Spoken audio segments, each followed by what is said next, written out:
Iya, itu dia tadi pemirsa beberapa tokoh dunia yang mengalami gangguan pendengaran. Ternyata lumayan ada banyak juga ya Dokter Ekles ya. Thomas Alva Edison, ada atlet tadi ya. Iya, betul Dan sekali. ternyata bisa berprestasi kok ya. Iya. Ya. Nah, Dokter Ekles tadi ada yang belum terjawab tuh kayaknya. Nah, ini dokter yang sering pakai headset, nonton konser, paparan suara keras bisa menyebabkan telinga berdengung atau gangguan pendengaran. Fakta atau mitos? Sudah ya tadi dokter? Ya. Fakta. Ya, memang betul. Nah, ini fakta ya? Ya, dokter? ya, Kenapa ya. dokter? Ya, kalau kita dengar telinga kita itu mempunyai batas toleransi untuk bisa mendengar dengan baik yang tidak mengakibatkan gangguan pendengaran. Ya, memang telinga kita punya batas toleransi, kemudian punya mekanisme protektif juga. Ya. Ada otot-otot yang bisa melindungi telinga terhadap suara nada rendah yang energinya besar atau nada tinggi. Dia punya, tapi di saat ambang toleransi itu dilalui dan kelamaan, jadi waktu pun berpengaruh. Nah, itu baru menimbulkan masalah buat pendengaran kita, buat pendengaran. Jadi itu faktanya. Nah, sekarang ini kan hubungannya banyak hubungan dengan work from home atau sekolah yang online ya. Banyak kita pakai earphone atau kita olahraga dikit-dikit pakai earphone. Kita nyetir pakai earphone.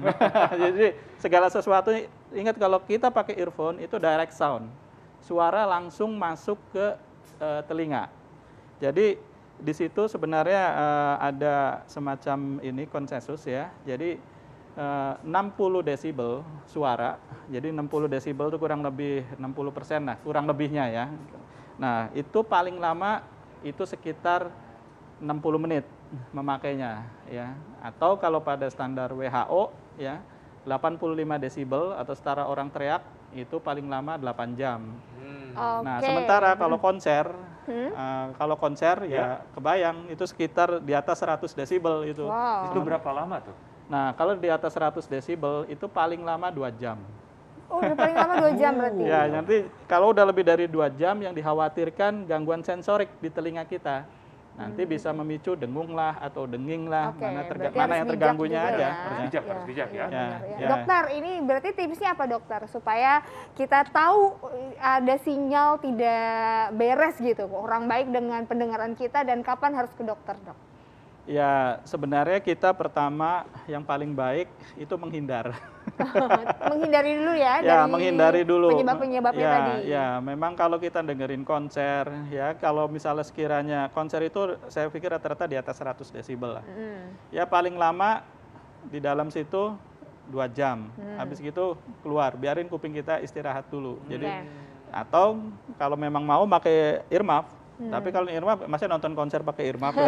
Orang kan berpikirnya seperti itu. Kalau konsernya yang bukan yang rock atau yang bukan yang metal nggak masalah. Tapi kalau band rock ataupun yang band yang ini ya gimana, nggak bisa kan.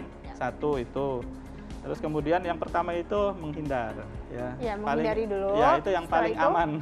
Menghindar. Kemudian pakai alat pelindung. Alat pelindung. Ya, alat pelindung. Kalau di lingkungan pekerjaan biasanya. Dan pada saat apa pertanda udah harus ke dokter? Oke, jadi ada istilah dikenal dengan temporary threshold shift. Jadi ada gangguan ngung atau ing pada awal-awal. Nah, di saat itu telinga kita sudah mulai ada gangguan sensorik karena suara biasanya di telinga bagian dalam. Nah, itu kalau tidak menghilang dalam waktu ya paling lama 3 hari lah ya. Kadang ada orang seminggu juga ya. Ada beberapa orang seminggu. Datanglah ke dokter yang memang berwenang, nanti diperiksa dan ditangani ya. Ya, ditangani. Mudah-mudahan sih masih bisa baik kalau masih temporary threshold shift. Jadi 3 hari segera ditangani ya. Oke, makasih banyak dokter. Dokter, terima kasih. Tidak terasa Intan. Sudah 1 jam kita menemani Anda sekaligus menutup perjumpaan kita kali ini. Tetap saksikan Hidup Sehat setiap Senin sampai Jumat jam 9 pagi. Iya, betul sekali. Bagi Anda yang tertinggal, jangan lupa saksikan juga di viva.co.id. Saya Intan Salmadina. Saya Dr. Ekles, Indonesia Hidup Sehat.